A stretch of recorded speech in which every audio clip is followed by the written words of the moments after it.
All right, huge news for MicroStrategy here, folks. Huge news.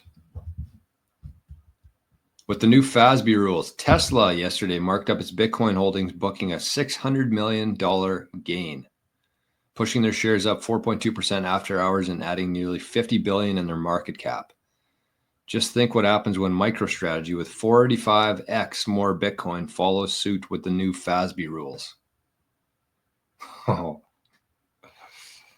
There was another tweet actually that I saw this morning.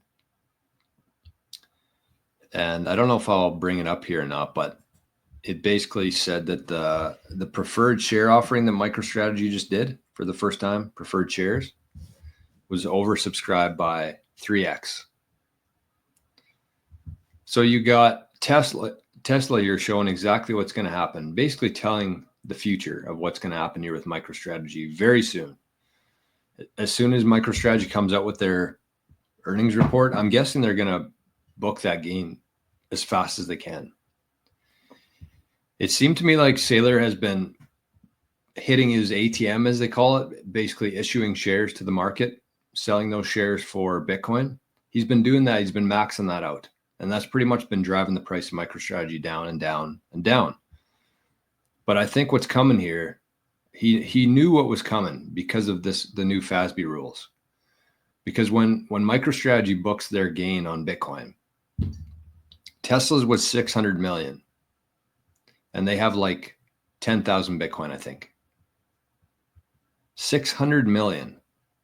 And the reason why that happened is because before these changes to the FASB rules, basically how a company like Tesla would have to value their Bitcoin was, let's say that they bought it at $50,000 for Bitcoin, per Bitcoin, 50,000. And all of a sudden it kept going up to 60. They can't do anything though. They got to keep it at 50. Went up to 70. Can't do anything. It's got to stay at 50. But then it drops. It drops from 70 down to 15. Well, they got to book that their new balance of Bitcoin is at 15,000. And then it goes up to 100,000. Guess what? It's still on their books at 15,000. So think about that. That's Tesla. So they booked a $600 million gain on their Bitcoin.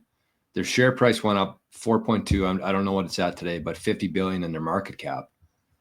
And MicroStrategy has 45x that amount that they had. So it won't be like 45 times that, because their cost basis would be different throughout versus their new updated amounts. But it's going to be like, I don't even know what number it'll be for their gain. It's got to be in the, if theirs was 600 million, it's got to be in the tens of billions that they're going to book a gain on Bitcoin. Plus, their ATMs are pretty much done, which means I've been kind of back and forth on MicroStrategy. Not that I've like sold mine or thought about selling mine at all. Just I'm thinking about long-term stuff here with MicroStrategy. But if there was ever a day where I would suggest people get some MicroStrategy, it'd be today. Or tomorrow or Monday, whenever the market opens up again. And just hold on to it for 4 years and see what happens.